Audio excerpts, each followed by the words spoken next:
Okay, so since we've tested everything the best we can, we need to go ahead and get our blueprints set up so that way they work with the actual GameLift stuff. So I'm going to adjust this just a little bit, and I'm going to take us into, since we're on our entry map, and make sure, because this is going to be confusing. If you're on like the transitional map, or you're on the test map, you don't want that. You want to make sure you're on the entry map, and for whatever reason that popped up, you can see up here we're on the entry map. And we're going to go to the blueprints for that map. And if you didn't know, a level can have its own blueprints. That's all this is. And they only run when that level is going. So far we did our little test stuff. And it, like I said, it worked okay for the servers. It said the server was healthy, but a lot of this doesn't get fired by the server anyway, or any of it gets fired by the server, because this is on an entry map blueprint and our server goes straight to the test map. Okay, so let's go ahead and get this set up the right way. So the first thing we're going to do is we're going to disconnect our begin play and the call to the parent. Okay, and remember, if you remember, we made this down here in a previous video, and we said, oh, we'll save it for later. So that's all this, that's already here. Anyway, so let's go ahead and begin from here. Starting just like the other one did, we're going to create a GameLift object. So let's do that. Create GameLift object. All right. Pull up to here. And it's going to have the same stuff as before. So I think we can just go off of here. Make AWS credentials and make AWS configuration. Now, to save us a little bit of time, I'm just going to go up here and I'm going to grab all of this and Control C. And I don't even need to do this. Just get rid of it. Okay, but there's one really important thing when you do that you have to remember to do. And that is change this to HTTPS. Okay. And then get rid of this. You no longer will need your endpoint override. So get rid of that, because it's going to go to where the server actually is. So that should be set there. And let's continue on. So first thing we're going to do is we're going to search for game sessions. And if you don't know how to do this, if you, for whatever reason, deleted it, just get your GameLift object and say search game sessions, and then you can drag off of here, just type make, and then you got that, and then take the fleet alias name node and drag it off of there, just like that. Then you don't need this. Okay, and that makes sense when you think about it. So you gotta first, anytime you're joining or wanting to join a game, you need to know if there's any sessions that exist, because if there aren't any, you're gonna start your own. Okay, so we'll pull up on there. Okay, and then once again, our handy check here, see if there's any errors. We only want to print those errors if it fails, so print the string. We'll pull this down here. We're going to go to false. Now, last time that error message saved us because it helped us find out what the bug was. We didn't have the minimum people or the maximum number of people set. At least I think that was the bug. It displayed and it said something, so that indicates to me that it was effective, but it flashed up so quickly. So we didn't have really a chance to read it. So let's change this to like a 10 or something instead of a 2. That way we have time to actually read it. Okay, so if this fails, boom, it'll print out that message right there. Okay, and then so from here, we're going to break our game session. And how these nodes work, you're not actually breaking anything. You're just, it's a better word, you're you're breaking down the contents. You're getting into you're just looking into it. So like all this information is already divided in this node. When you press break or you select break, you're just saying, okay, I want to see what's actually in there. That's all it is. You're not actually doing anything. You're just delving deeper. So length, since this is an array, which is like a backpack of things, right? You want to get the length of it. So the length is how many are in there.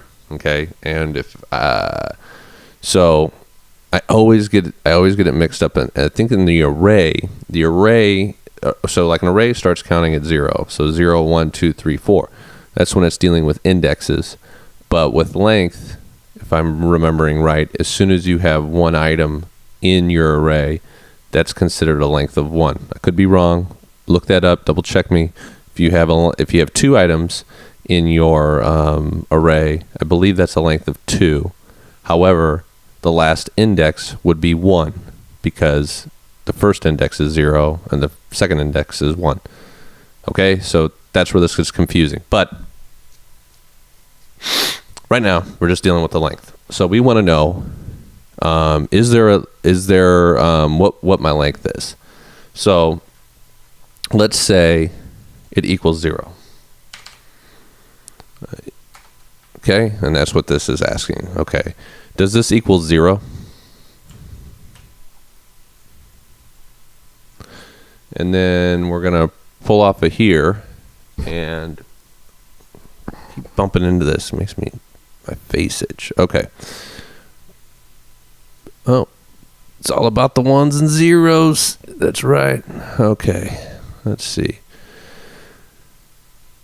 Pull off of here, and where we go. My own comment distracted me. What was I doing? So you want to know if there's there or not, and I'm constantly referring to this because I didn't write this code here, so I'm kind of reading through what this guy wrote and trying to understand all the little details. So he comes off of his false here. So basically he's saying if the length doesn't equal 0, we're going to come over here, print a string. All right, and what's going to be in that string? Well, it's going to be some information. Well, where are we getting that information? Well, we are going to pull off of here and say get. Okay, and we're going to get, I think it's a copy. Yep. We're going to get a copy of the 0 index in the array. Okay. And then from there, we're going to break that information. Okay. And then off of here, in this print string, we want to have a little append. And I explained what that was. Add a plus in here, put a little slash. Okay. And in the top, we're going to get the current player session count and the max player session count.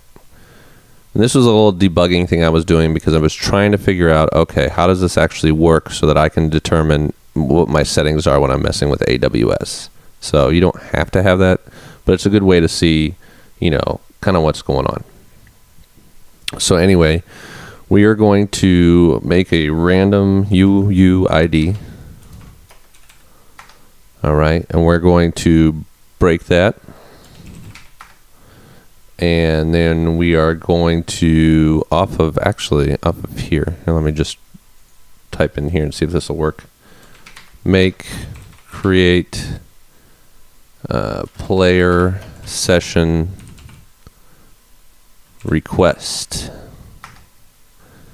Okay, and we're going to drag the game session ID off of here. And then we're going to take this is going to be our player ID, and plug it into here. Okay. And then we're going to get our make GameLift object, get that, and then we're going to create a player session.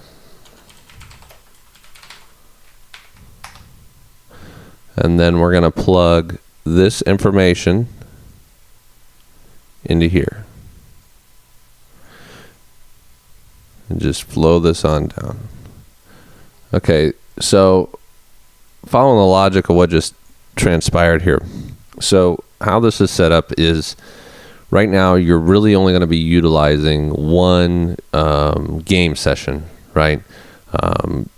Down the road, as I become more advanced or you become more advanced and learn how GameLift works, you could have multiple instances. If you think of a game with multiple servers running around, and you can determine, what server you want. Right now, we're working on server 0. That's the first one. And so what this code so far is saying, it's like, okay, do you have at least 0? And so I could be wrong with the length. I think I got the length thing wrong. I always interchange it. Do you have at least a 0 in your length on your array? And if that's false, it's going to come down this path and it's going to create a player session. So that's where we're at right now. So let's keep going.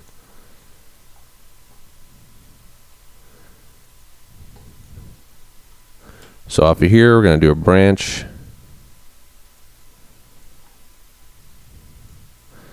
And then we're going to, let's see, we got our player session created. Then we're going to open our level.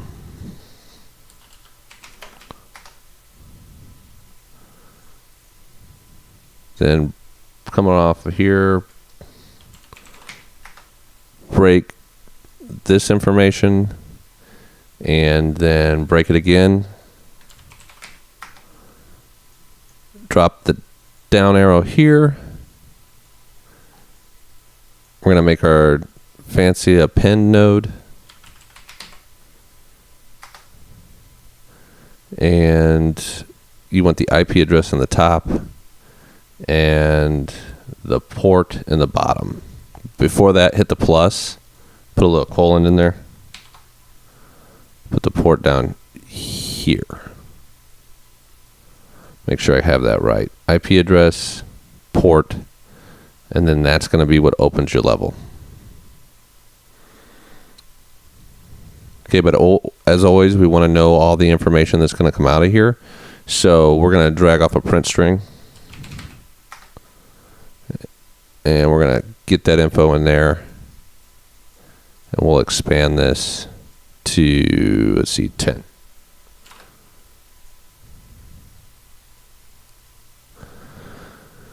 Okay, I hope I have that right.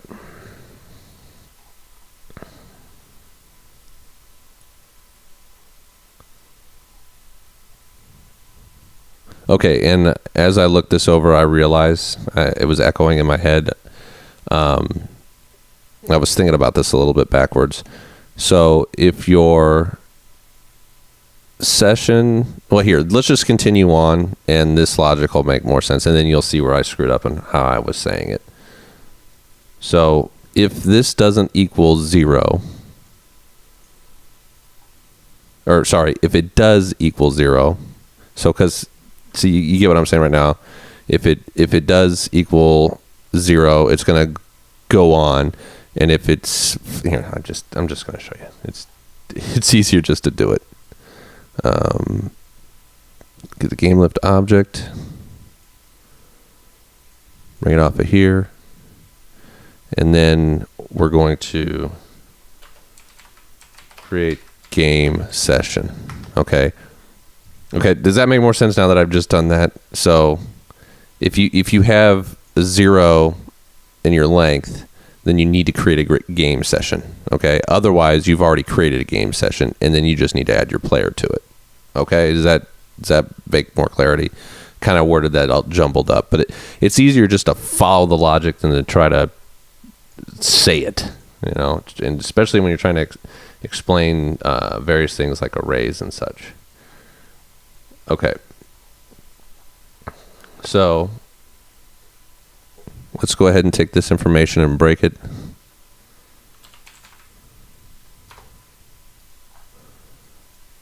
Or is it make?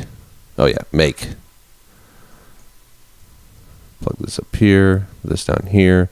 And the AWS resource name is going to be your fleet Well, let's make sure we're going to go with the same. We want to just keep things fleet alias name.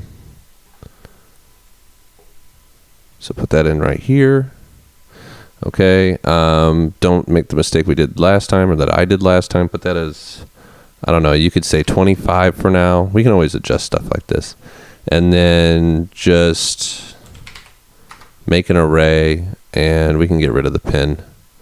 So let's see. Where's the pin? Where's the pin? I want to get rid of this. Remove array element pin. There you go. So you have 25 game properties stored. Okay. And then we continue on from here. Add a branch. Okay. And then from here, once again, do our print string. Plug it in here. Let's give it some time. All right. So creates a game session as opposed to a player session. And then we're going to do similar to what we did. Where did we put that? Down here with the append. Let's grab these real quick. Control C. Control V. Okay, and then we're going to populate these. So take this info, break it, break this, and just move this over here. Drop this down.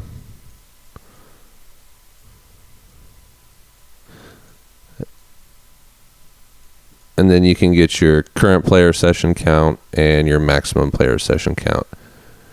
That way, if you have something weird like, oh, I put in 0 or something and it says your max session count 0, well, then you know right away, okay, I need to have more sessions available. Or you're testing with a lot of people and somebody can't join because they've reached the maximum. That would help you debug that. Okay. So from here, let's create player session request.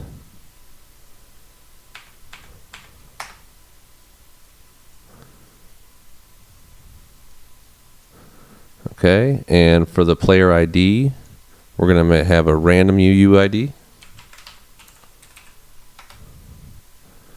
And then we are going to break that. We're going to plug that into the player ID. Okay, I realize things are getting a little messy, but you can take the time to clean them all up if you want. Okay, let's continue. So from this, we need to create, actually, GameLift object. We want to create a player session.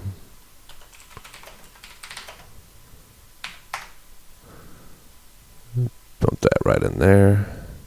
Plug that in there. And if that fails, we want to know about it.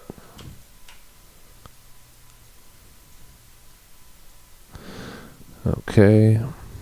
Print string.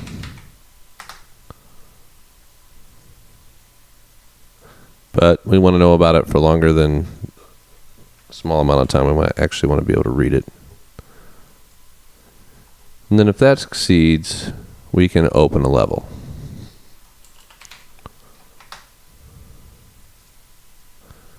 From what? Break this info. Break it again.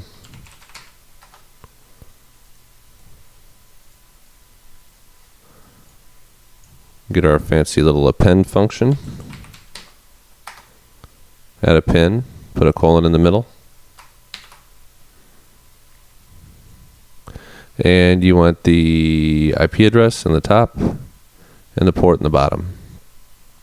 and put that into your options. Okay. Now, probably have some errors or some issues. Probably not errors, but some issues.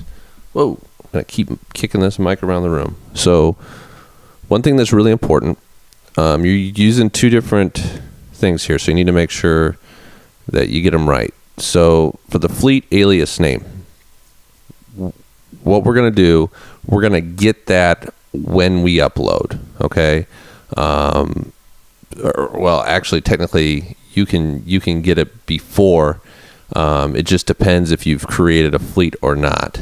So how we're going to do this is when we're going to create the server first, we're going to upload it, create our fleet, then we're going to get that data, populate it in here, and then create our client from here. Because this fleet can change, so it doesn't necessarily have to be updated. It's a variable. It's different than if you're changing how the server functions, then you would have to create another server. So I'm going to go through here. I may pause the camera for a minute because I'm just going to be doing some redundancy checks because this is very easy to mess up. So just hold tight.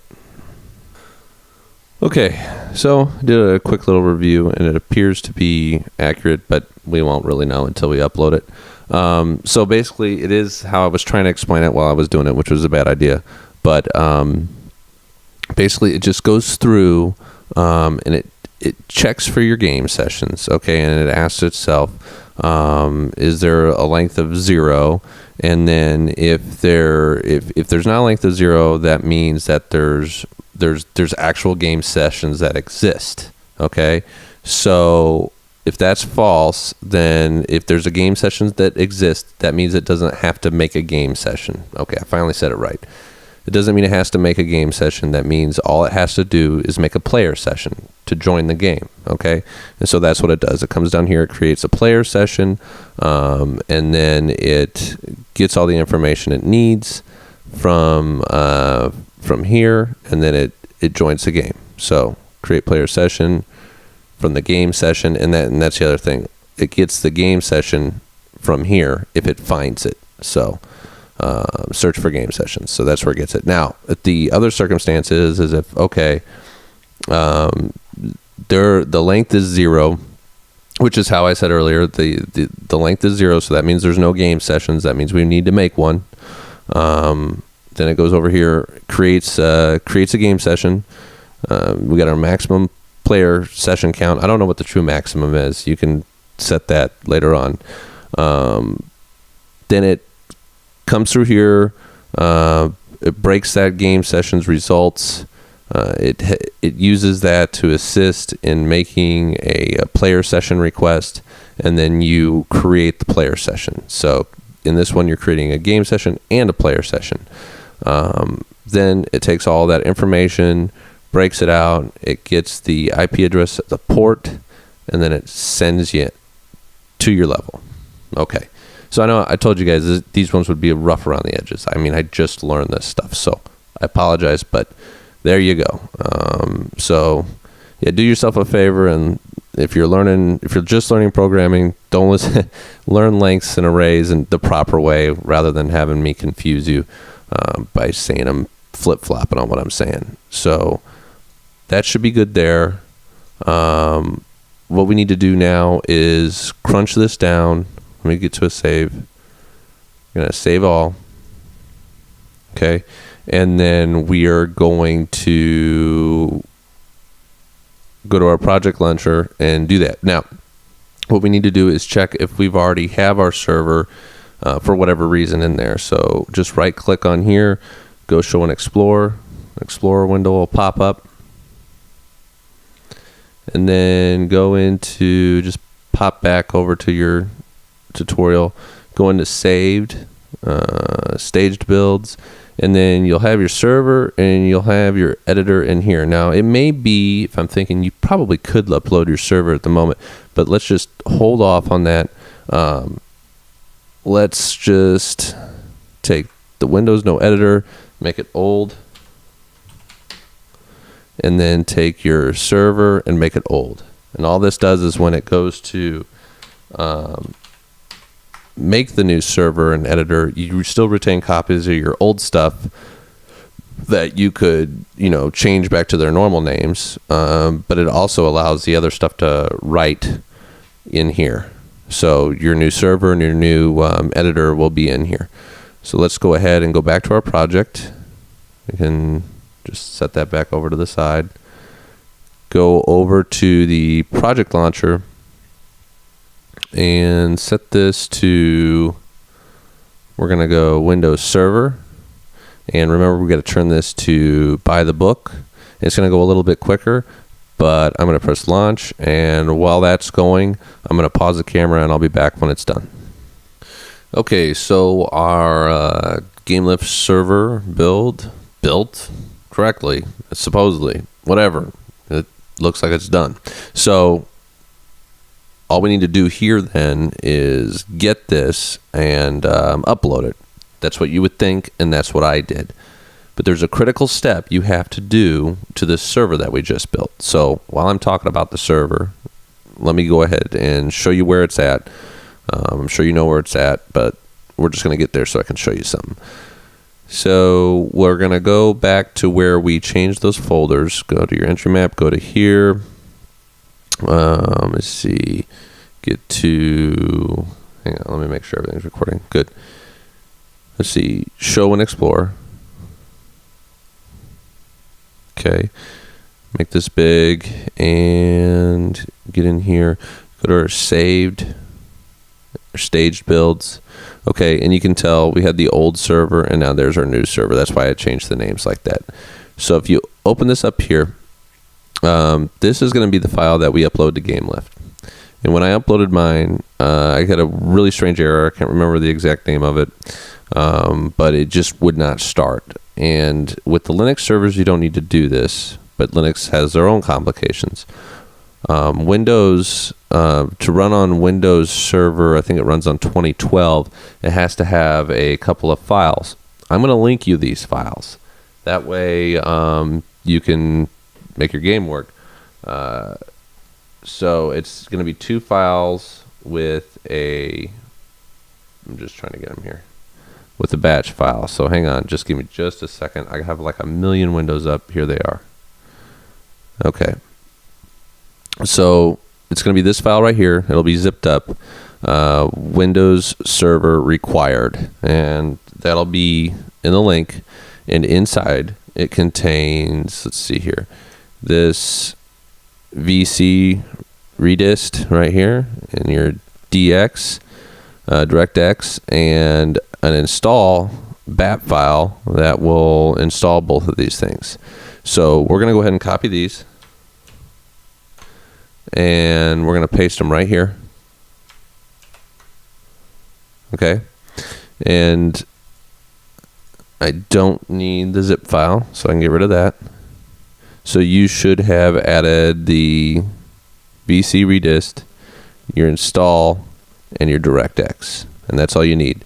And when the server comes to your folder, when it's looking, it'll install this, and then it will proceed to go to binaries Win64, and then it'll go to your actual server.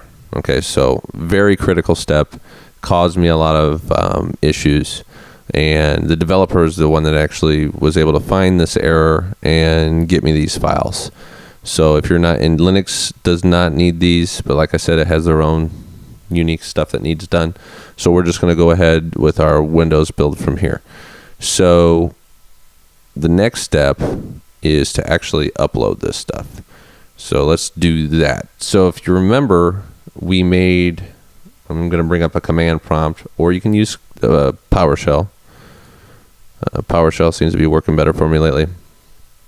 We configured this in another video. It was the AWS installer. So you click on AWS and something should eventually pop up. Okay. And you'll know it's installed because you'll get this AWS help and all this other stuff like that. This is how we're going to upload our files. Now, if you go to the website, the AWS website, and just type in like GameLift upload, it will give you a general like way you have to upload a certain configuration. So I've already done this. The first one is Linux, so disregard that. The second one here is how you're gonna upload your Windows server, and I'm gonna kind of go break it down on how it goes. So AWS GameLift, upload, build, all this is standard operating system. That's all always going to be the same. When you get to operating system, you need to decide, is it going to be Windows 2012 or Amazon Linux? You're going to go this time with Windows 2012. Then it wants the build root path. So after this, everything in quotes is going to be unique, and this will be unique to you. This path is my path. It's the path to here. And so the best way to get this, I'm just going to move this off the side of the screen. The best way to get this is to be inside so in your stage build, you're in your Windows server, just click in here, and then copy that, and it's going to give you your path. But it's also not going to give you, hang on. You just need to make sure that you get it pasted in here correctly. So however you do it, see, if you did it like from here and did it, you wouldn't have, what I was going to say is you wouldn't have your folder name, but if you click in here, you'll have your folder name. Okay, so just get it so that way it includes the Windows server. Now that'll be the one thing that's universal between all of these. So you may want to, I'll just give you a second. I'll stop moving it around if you want to. Well, let me just keep walking through before I get there. The name, it's whatever you want it to be. I named mine Tutorial 26, so I know, okay, when I see Tutorial 26, that's going to be it. And the build version, that is whatever you want it to be. So that way you can keep track if you have to do multiple builds. Let's say this build doesn't work. The next build we're going to do is going to be 1.1 and so on. And remember, I showed you how to get your region. It's going to be from when you're signed into GameLift. It'll be in your URL. You'll see, okay, this is my region. And it'll say US East, US West, something like that. Okay, so now that we have our file path here, we're just going to copy it. It's easiest to do this, and this is in a notepad. Just copy it out of here. Then we'll bring PowerShell back into the mix, and hopefully it just lets me paste. And it did.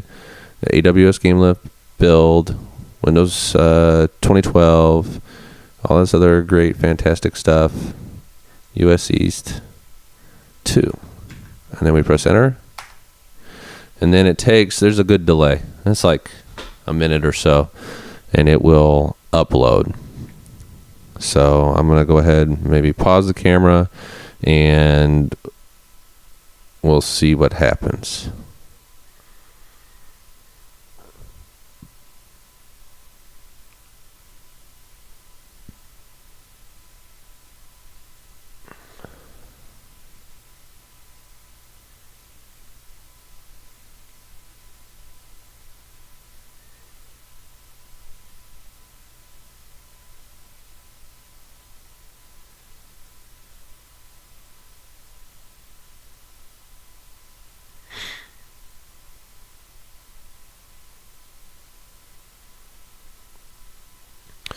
Okay, so after about 30 seconds, the upload timer started, the upload started, and this thing started. It's showing how much it's uploaded and the total that it has to go, and then a percentage. And so obviously that's going to go to a 100, and that is going directly into your Amazon GameLift account, and it was set up based off of the secret key and those two keys that we put into the initial setup. So that's how it knows where to go, how you configured this, and in the blueprints, those kind of work together. So I'm going to go ahead and pause it here while it gets up to 100%. Okay, so as you can see, we've successfully uploaded. We got 100%. Everything is just fine and dandy. So what we're going to do is well, I've already logged into it, but log into your dashboard. And you're not going to see all this stuff because this is all the stuff I have going on. I have just other games, but you'll see right here that this was test 26. This was test 26. This is what I did to double check that code we had earlier to make sure it was good. But here we know that it is good. Well, we think it's going to be good. So this is what we just uploaded. In other words, long story short. So you may have to keep refreshing this to get this thing to say ready. There it goes. So you'll have one of these. You won't have an alias yet. I'll get into what that is in just a moment. So we're going to go ahead and create our fleet. So what is a build? What's a fleet? What's an alias? Let me go into kind of what a fleet is. So your build is just your upload. The fleet is going to be actually what how that upload is configured. That's all that is. And then an alias is like, if you would think of it, is like a reference to your fleet. So the fleets and uploads could be constantly changing, and as long as your alias is referencing that fleet, your game code only is required to have the alias's name, the alias code. So that way your game doesn't have to change every time a build changes, so it saves you a lot. You could put the fleet name in there, but that would, like I said, have to change every time your code changes, every time your build changes. It would just be a real pain in the ass. So let's just go ahead and use this to create a fleet. So let's go in here. This is another really easy area to mess up. So you can name your fleet whatever you want. We'll call this Mark 26 fleet. And I know this isn't the 26 tutorial, but it's 26 is the tutorial number about when we started. Then the fleet type, I think spot is the cheapest, and you can read about all the differences. We're going to select our build. We're going to go with TUT 26, tutorial 26, not test 26. Whatever your build was. You probably only see one there unless you've been doing this a little bit. Operating system, Windows 2012 R2. That's a server type. You're going to want the free tier unless you want to do something crazy. And then here we go. And here is your launch path. This can get a little intricate, but if you do it right, you shouldn't have the problem. So let's find, I'm going to try and find our thing here. Okay, so game is the same as Windows Server. So remember that, and we're going to progress through. So from everything after this is going to need to be in the path.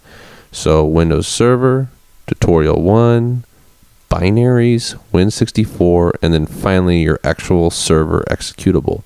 So how we're going to get that is we're going to click on here, copy, move this out, paste, okay, and then remember Windows Server equals game. So what we're going to do is we're going to go right in front of that backslash. We're going to go all the way back. So that equals there. Then we're going to come to the end of Win64, put another backslash. Get your server right here, right click, go to properties, copy the name out of here. That way you know it's exact. Move this back out of the way. And you're going to paste it. Just like that. Okay? Concurrent processes, I'm just going to go off of what he defaulted.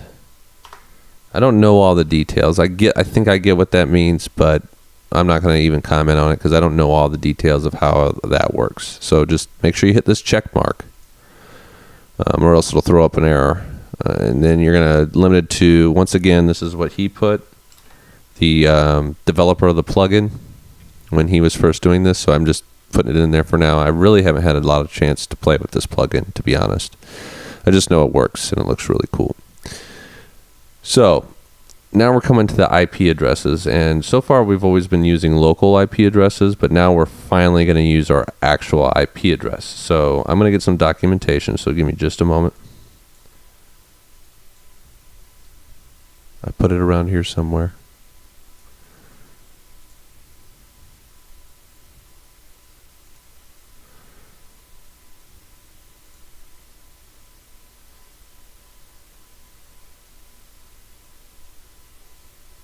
There it is.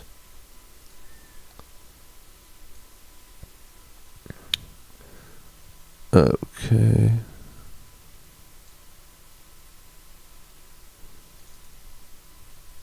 Okay. This was his settings. So we're going to go off of here. This is a screenshot of his computer when he uploaded. So let's get our port settings. So let's set this over here. I gotta be careful when I move these because sometimes it'll shut down my camera if I move a little too quick. Let's just full screen this. This is not the picture. So we're gonna add port settings. 1, 2, and I guess you can just copy off of me for right now. So I'm gonna go 7777 7796. You want that to be UDP protocol, and this is just the port range of how it's accepting, and you could look up more documentation because I could try to explain it, and the little bit I know I would probably butcher it. So just for right now, copy what I'm copying, and then you can look into it more later. But this is just setting up your ports. Now we come to the good spot. Now, if you like really want to screw yourself, give somebody your, actual IP address online, and they could just like totally destroy you, as long as you have that IP address. So I can't give you my actual IP. The developer did on his video, and he's released it on YouTube. So I'm assuming he knows how to change his IP address and doesn't have a static. Most of us don't have a static IP address, your external IP address. To get your external IP address, your actual IP address that people can get to you from other places, you can put it in here. Now, I don't want to confuse you. The reason I'm even talking about using your actual IP address is because for testing purposes, we're gonna set it so it's only your IP address that can connect. Now, you can put whatever range you want in here. Okay, I don't know how to configure the range of IP addresses that are allowed to be accepted yet. I just haven't taken the time out to figure all that out. So what I do when I set this up is I put my actual external IP address, so that way when it sees it, it's authorized and it can go in. If somebody else with a different IP address or not within my range were to try to, come onto my server, it wouldn't let them do it. So once I learn to configure things appropriately, then I'll put the right range in there. But for right now, I just use my own external. Okay, I had to cut the camera. Sorry about that. I accidentally just put my freaking IP address on the screen, so can't have that, and I don't want to take the time to blur it out. So basically, how we're going to set this up, you have your port ranges 7796 to here. Just set it up like this. It's going to make it so for now only you can connect. So just you put your own external address in there. So it'll followed by a slash and a 24. So here's what I mean. So go online, type in what's my IP, and it'll give you your true external IP address, as opposed to what you get from command prompt, which is an internal local IP address. That will not work. Okay, so basically you're making it so only you can connect. So it'll look something like when you get your IP address, it'll be like dot. Or, these are just could be random numbers, random number of digits, 1, 2, XX, and then you're going to have a series after that. So after that third period, just put a 0/24. And I'm not going to get into networking, but basically that's going to allow it so you can cover everything within that last range of IP addresses, if that makes sense. So there is a small little range there. Anyway, I had to look it up. I didn't understand exactly what it meant, but do that. Put your actual IP address in there. Do not put X's, but that's how you can configure. It's a makeshift configure for now. Eventually, you're going to have your a good IP address range in there. So look up more on that later. I'm just trying to get you up and running. So just pause it if you have to. Type all this in. Put your actual IP address in there, and I'm going to put mine in off the screen. Okay. Before I do that though, before I type my own IP address in, I just want to make sure that after you type it in there, click that. There'll be a green check mark. Click that other green check mark, and set your policy to full protection. Okay, and then select initialize fleet. Okay, so once again, I'm going to go ahead and enter my IP address. Okay, it says I've successfully initialized our fleet. So what's really important right now is to make sure we don't forget to do something, and that's get the fleet alias made and get the number into our code, because if we forget that, nothing's going to work. So you got this successfully created. Great. Go to your dashboard, okay, and then you will see this, and we can check on its status in a moment. But let's create an alias. I already have one here because I've already done it. But to create it, it's very simple. Create it and just say, you can say whatever you want. I'll say tut alias, okay? And I'll just say for my tutorial. And then it's simple is fine, but then you're going to select your fleet, not your feet. We only have one fleet, okay? And we're going to select it here. And that we're going to say configure alias. Okay, and we're going to say view in the dashboard. Okay, and that surprises me. It actually just overwrote the old alias, which is fine. But when you select this alias, and I've done this before, I've gotten the wrong one. Go to your tut alias. You want to be cautious about which one you grab here, and so I always have to refer to my notes to make sure I grab the right one. Okay, so I looked at my notes, and it is in fact your alias ID, so make sure you use that one.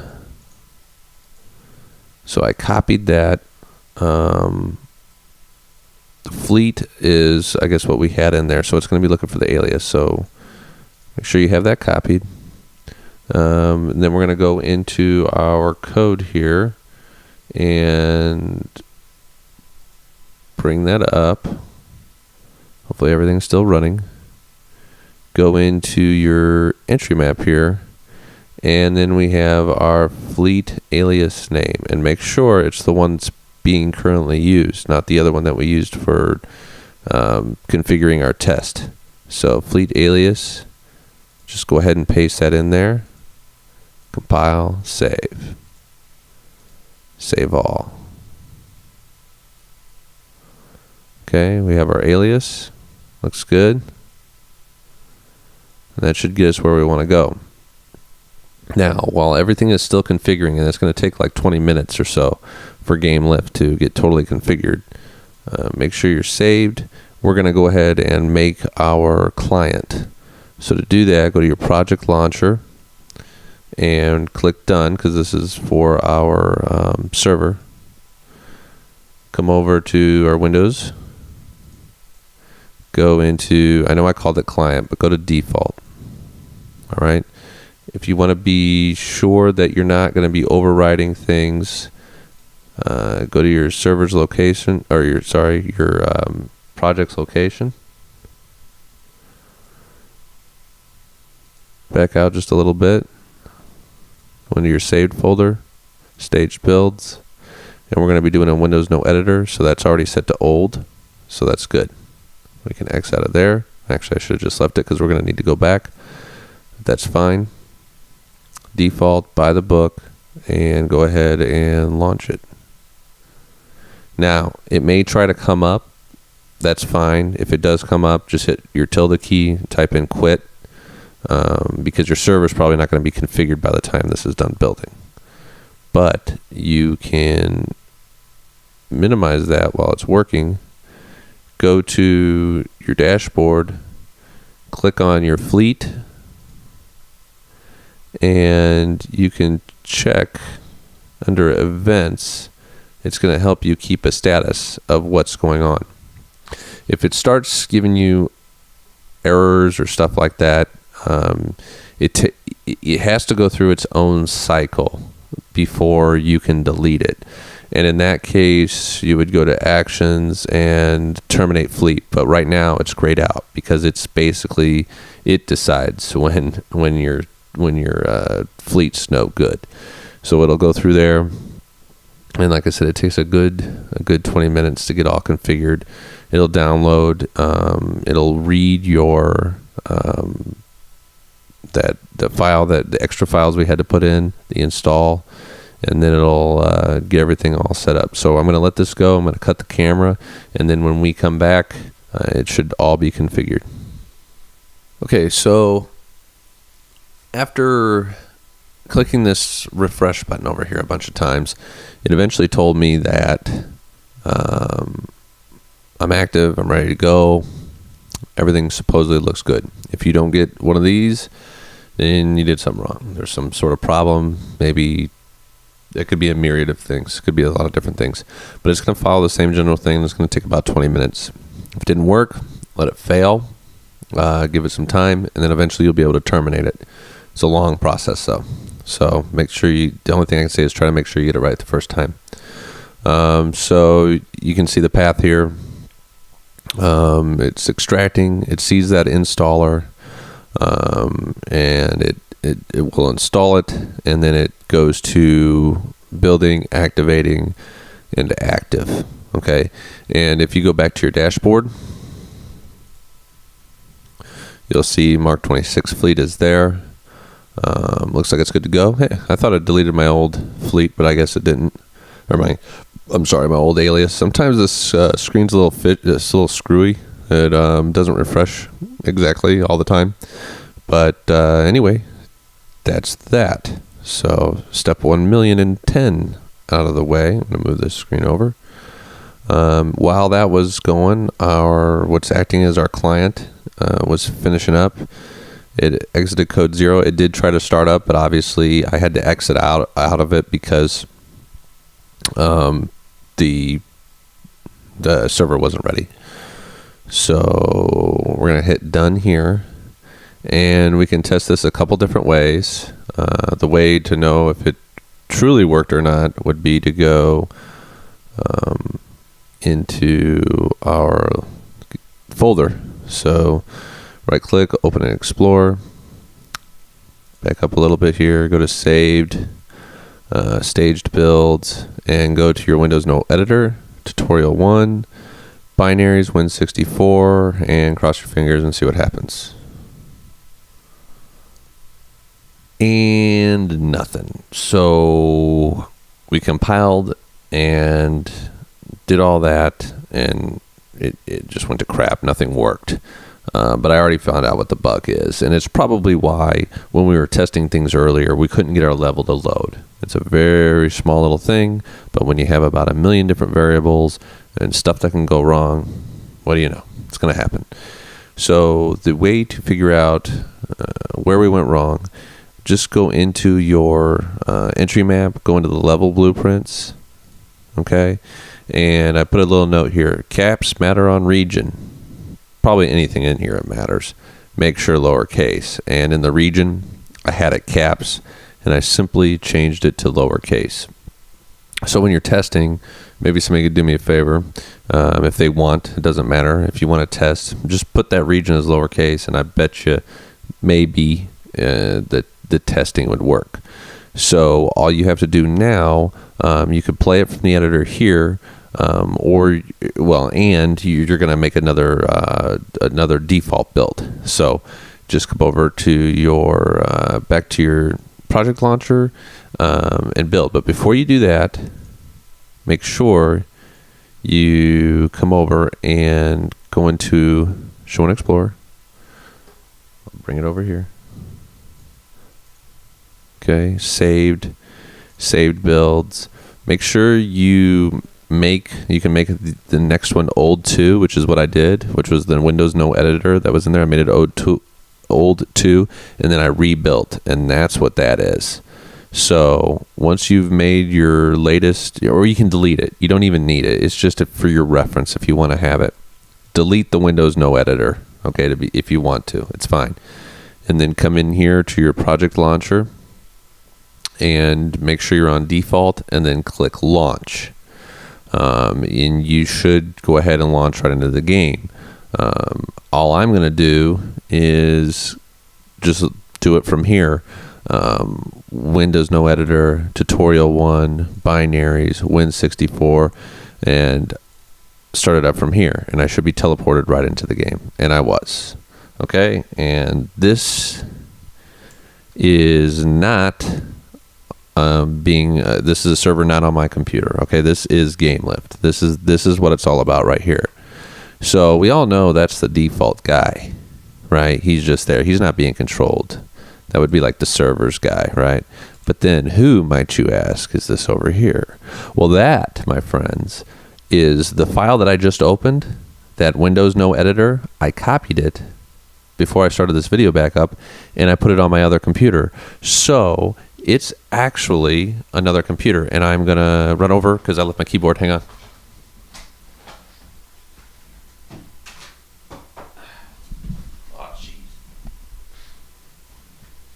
Okay. There we go. So, yeah, you guys can see that. So there he is. And see, I got a, oh, jeez, knocking over stuff. See, I got another keyboard here, and that's another computer, and he's moving, and I'm moving, and I'm controlling him, and it's all over a network, and who knows what state. I think the server mentioned Ohio, but I don't know if that's actually where it's at. That's just what it's listed. But there it is. That is another computer in my house, going across the United States, and I'm controlling them, and I'm seeing them, and information's coming back. It's a beautiful thing. So, pretty darn cool. And if you think about it, like, to me, this is revolutionary. So, like, you pretty much rule the world at this point. Like, you can do anything. Like, you can make this world. I mean, you got to know how to save variables and do all these things. But once you're here, the world is yours. I've already shown you how to replicate, and so at this point, since you know how to replicate variables, how to replicate animations, yeah, I haven't shown you every little nuance, but this was the missing puzzle, dude. This was it. Like, in fact, until the maker of this plugin came out, we really didn't have an easy option to do this, and now we do. There was nothing I could find anyway, but now that you have this and you know how to set it up, and there were no tutorials that I could find, I mean, that's everything. And so, yeah, you got to learn how to use GameLift. I got to learn how to use GameLift. So like you'll find real quick that you go to pick up all your items and then they're gone, and you'll have to restart the server. And what you could do is you could go into that same, you could make an event that triggers the game instance code, right, from your character, like a key code, run it on the server that it calls an event on the game instance, that one game instance event that we made, and it would destroy the server and it would spring back up. That was one of the tests I did. Or you could do many different things to make this server back up, refresh the level, make the weapons pop back up. But what I'm getting at is, you can do anything now. So you have the ability to host your game. Like otherwise you were bound by your internet connection, and I know some people have really good internet and they can run a server, but then they're bound by their server's capabilities. Well, with this, it doesn't matter. I mean, if your game does take off, and it's just doing well, and you have people, wanting to play, they can, and the damn thing will expand and increase. And I guess it just depends on your wallet at that point, how big you want your game to get. If you got that many people playing it, then hopefully you're making a little money anyway. Long story short, you have everything now. You have all the tools. You have next gen freaking engine, a way to host it.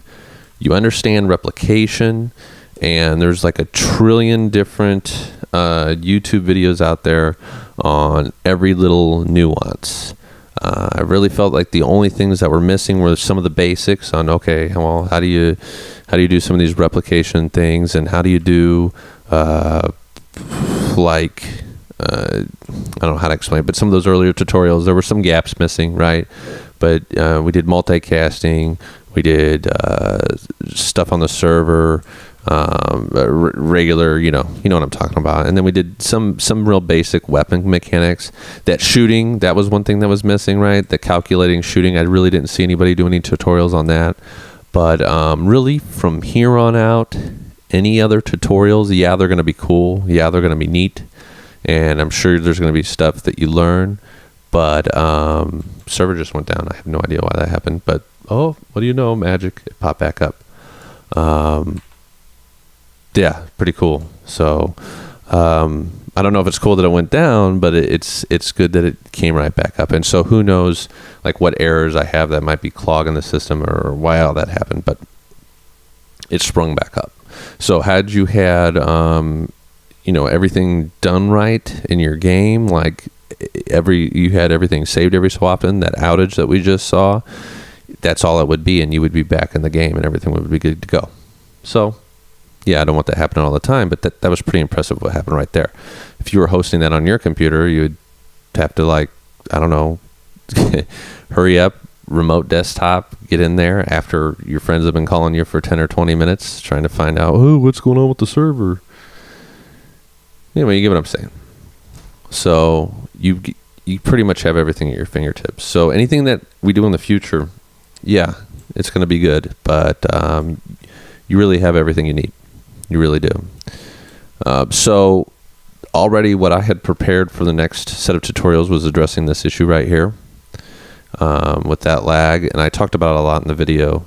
And it was simply a matter of putting a mesh that only the client sees that would smooth that out. That way you're not relying on the server. So this lag, while you may go, oh my God, I've never seen third-person lag like this. Well, hopefully you haven't, because anybody who's doing this right, you're hopefully not seeing your own third-person mesh, and you wouldn't have this sort of lag in there. And when it's the other player, it's a different sort of story. So this isn't bad lag. I was even kind of caught off by it at first too.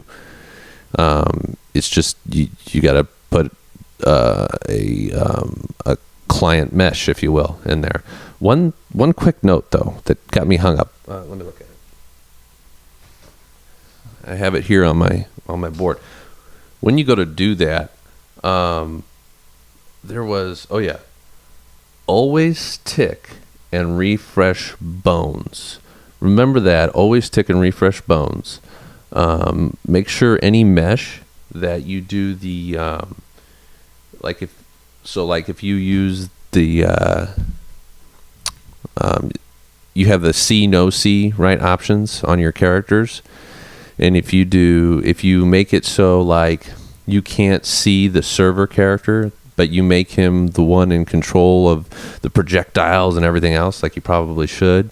And then you're the player, but you can't see him because it's the server's character, right?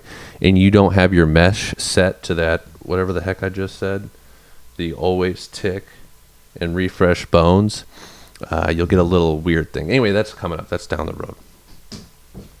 But you have it all right now. So you got, the world is yours. So make sure if there's any holes in this, which I'm sure there are, use the other tutorials I have linked. They were made by the damn developer, and they're faster. They go really fast, so they're great for like refreshes. I think he does this whole thing in like 40 minutes. And I don't know about you, but these have gone on for a long time. So anyway, with that said, I'm pretty excited. I think I'm going to start getting on making my game, and I hope you do too. This is a little bug that is very easily cleared up. That's when your character leaves, the weapon has not been destroyed. No problem. That's something easy to fix later on. So leave comments. I know this one was rough, but I hope it works for you. I know most people don't like the idea of having to buy a plugin, but in reality, not everything's free. And this was such a good tool. I wanted to do a little mini series on it. Regardless if you use it or not, I'm going to use it. It just seems like I don't know what else I would use. So that's why I did it. I've been trying this whole time not to have people, buy needless assets. People ask me all the time about the animation stuff. Do I have to have it? No, you don't have to have it. And technically this one you don't either, but I just don't know how you would do it otherwise. It's just not very easy. So anyway, that's it.